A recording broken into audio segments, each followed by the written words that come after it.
delves into Ireland's intricate tapestry, woven by social and political upheaval, fueled by immigration, illuminating its reverberations across society, catalyzing shifts in politics, and unraveling far-reaching consequences in the Western Hemisphere.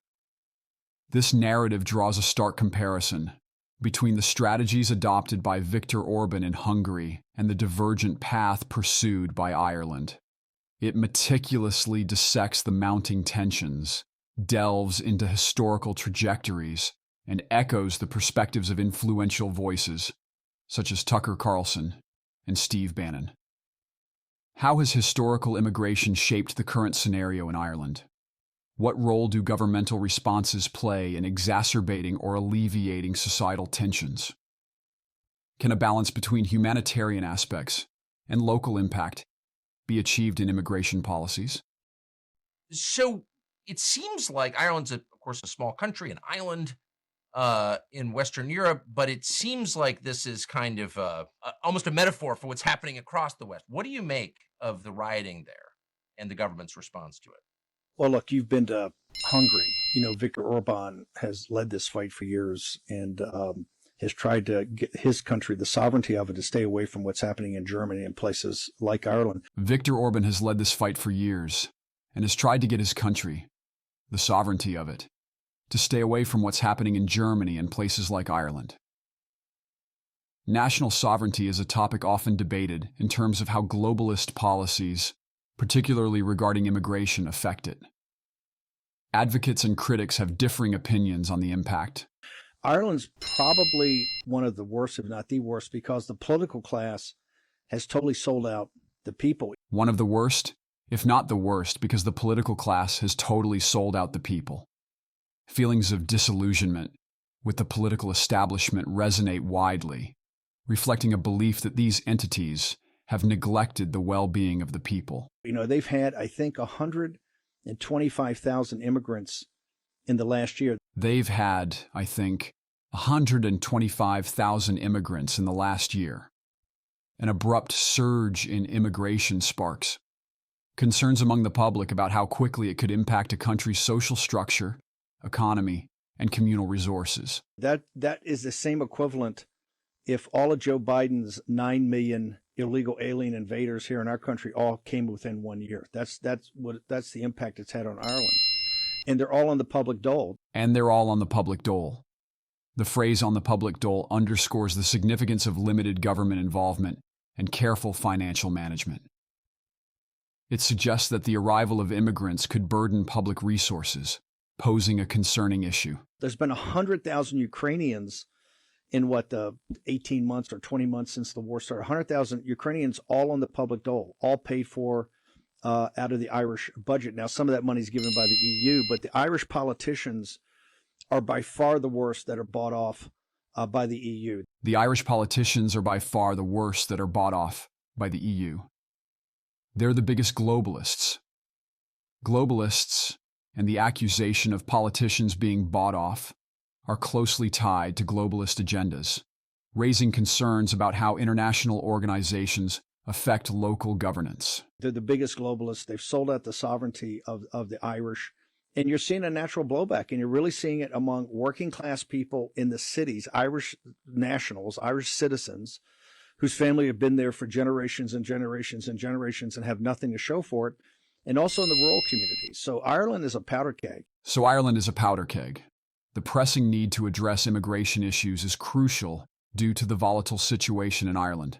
Taking immediate action is essential to handle these concerns effectively. And I think what you saw the other day in the response by the Garda, the response by the authorities was immediately to go after Conor McGregor and other folks who were saying, hey, we need to address this. We need your proclamations are no longer good enough. We need to see a plan of action because there's been enough of these immigrants attacks on citizens, including a year ago where there was, I think, a murder of a school teacher by an immigrant. So the Irish people, I think, have had a belly full of it, but you're seeing this is across the West. And it started with a mass immigration in the 60s and 70s, but really been picked up since the Syrian civil war and what the Germans did back in 2014. Highlighting the pressing need for a comprehensive policy framework that harmonizes humanitarian priorities with their socioeconomic repercussions. It stresses the significance of clear government communication and pragmatic approaches to restore public faith, confront societal issues, and confront the ongoing unrest in Ireland. This confrontation reflects wider quandaries across the Western world, spotlighting the clash between national sovereignty and globalist principles. Resolving these complexities demands prompt action and all-encompassing strategies to navigate this intricate terrain efficiently. The fabric of Ireland's national identity undergoes profound shifts due to immigration, inciting tensions among its citizens, particularly noticeable within working-class communities. This phenomenon not only influences the sense of belonging, but also erodes trust in political figures, evoking feelings of betrayal among marginalized factions. The prioritization of global agendas by politicians, neglecting national concerns, exacerbates this disconnect. Divergent reactions to immigration across urban and rural landscapes further deepen societal rifts, disproportionately impacting working-class demographics.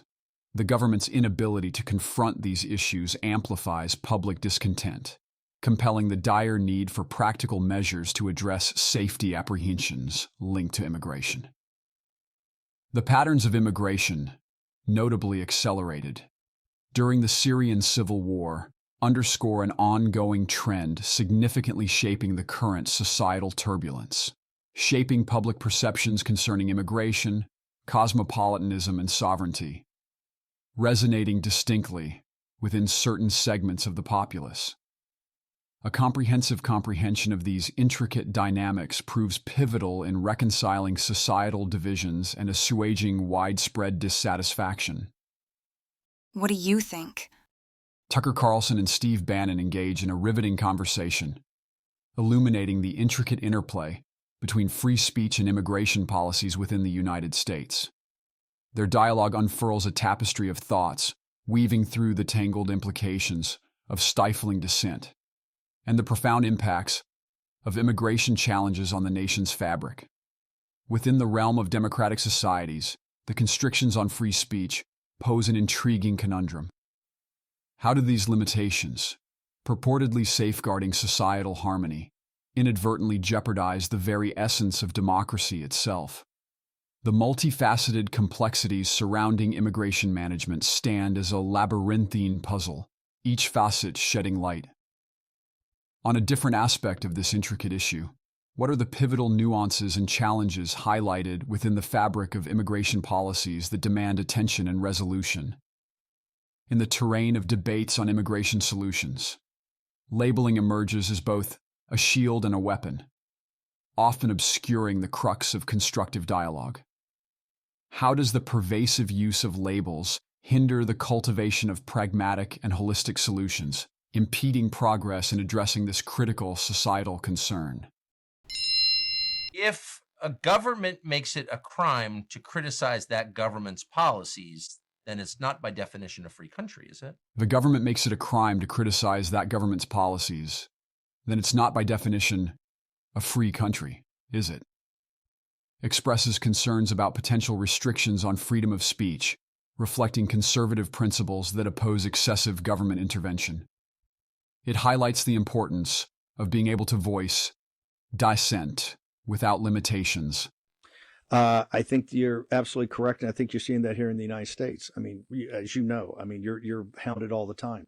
If you have a different opinion from the state, right, they're trying to criminalize that, and they're doing that, trying to do that every day here in the United States. They're trying to criminalize that, and they're doing that, trying to do that every day here in the United States. The phrase criminalize that indicates an attempt to suppress opposition, which could undermine democratic principles and heighten the threats to free speech. It's one of the reasons that if they can't criminalize it to actually use the courts and the police state like the FBI to come after you, they'll basically partner with big tech to either deplatform you. They'll basically partner with big tech to either deplatform you or to other you. The concerns surrounding the partnership between the government and major tech companies center on fears of censorship and the immense influence these platforms wield in molding public conversations. Or to other you. We're seeing this here in the United States. And this is just about the situation of the problem. Think about the solution. I keep telling people, hey, think downrange to 2025. If we're able to win and close in that win, think of the issues we have to deal with. Think downrange to 2025. If we're able to win and close in that win, think of the issues we have to deal with. Elevate your content strategy by focusing on a forward-looking perspective, detailed planning, and incorporating futuristic aspects related to 2025. Embracing long-term readiness and strategic foresight will guarantee a more influential and effective approach. Not just in the budget, but with the deportations. I mean, we have 9 million or 8 or 9 million here today just on Biden's watch. Center for Immigration Studies says we're going to have another 6 million by the time we get to the election next year. That's 14 or 15 million. I think illegal alien invaders are coming because they've gamed the asylum system. My belief is those people have to go home. They have to be returned. They have to leave our country, or we're not going to have a country. My belief is those people have to go home. They have to be returned. They have to leave our country, or we're not going to have a country. The strict stance on immigration supports the idea of protecting borders and maintaining the country's identity. It involves crucial actions to secure and strengthen national unity. You're going to see hate speech law. You're going to see, I mean, even the discussion about this over the last couple of weeks with the people at Project 2025 and Stephen Miller and others have all of a sudden got the media saying, oh, we're setting up concentration camps. This is going to be worse than the Japanese in World War II, all of that. And that's just even mentioning the concept of it. So the issue of how it happened, and it's happening every day in the country, is bad enough. And if you stand up to it, you know, you're called a nativist, a xenophobe, a racist, a domestic terrorist, a violent extremist. And if you stand up to it, you're called a nativist, a xenophobe, a racist, a domestic terrorist, a violent extremist. Label lists are frequently used to influence public perceptions and stifle opposition by employing confrontational strategies. But if you even start to bring up what's going to happen for a solution, like in Midtown Manhattan, where you have to empty out the Roosevelt Hotel and those folks have to go home, it's going to get 10 times worse. And so I hope people that watch your show appreciate the fact, particularly maybe people that are not that political, that we're going to have, and not just turbulence, we're going to have a firestorm in this country that is going to pale in comparison, I think, to what you saw in Ireland last week. We're going to have a firestorm in this country that is going to pale in comparison, I think, to what you saw in Ireland last week. Amid concerns about the country's direction, there's a strong sense of urgency and a looming feeling of crisis. Forecasts suggest a possible first storm situation ahead. Tucker Carlson emphasizes the contradiction between government policy criticism and the core principles of a free nation. Steve Bannon shares this worry, pointing out specific instances of targeted censorship of diverse opinions, highlighting the severity of this issue. Their conversation underscores the fragility of free speech and the looming challenges associated with immigration policies, stressing the importance of addressing these intricate matters while safeguarding fundamental American rights. The impact of government policy, criminalizing criticism, ripples through individual autonomy. The threat of psychological persecution and fear of being stigmatized for expressing dissent can deeply shackle one's willingness to speak out, fostering psychological distress and self-imposed silence. Collaboration between governments, legal systems, and tech giants to suppress dissent by targeting meanings, excluding voices, or deplatforming dissidents risks fostering alienation and eroding trust in the system. Bannon's proposed solutions, immigration policies, national identity, deportation, and strict measures have the potential to ignite social tensions, unsettling a person's sense of security, belonging, and identity, especially within affected immigrant communities. Understanding the psychological strain resulting from Bannon's predictions of impending social upheaval in 2025 due to unresolved immigration issues, social anxiety, fear-mongering, and the looming impact on mental health is crucial. Coping mechanisms surface, from psychological stress to the branding of individuals expressing diverse views, all serving as navigational tools within the socio-political landscape. What do you think? I promote myself and my videos. Hello, I'm Bong Sim, a Canadian resident of Asian descent. During the day, I work as a professional counselor, and at night, I do Uber food delivery. Instead of speaking in my videos, I prefer to express myself through writing. In today's world, speaking the truth can have serious consequences, both for my professional life and personal well-being.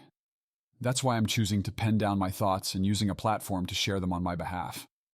Some people find my videos uninteresting, too strict, and they even criticize the appearance of the individuals featured, including their tiredness, Asian, or perceived flaws. I understand these concerns, but I genuinely believe in the purpose behind creating these videos.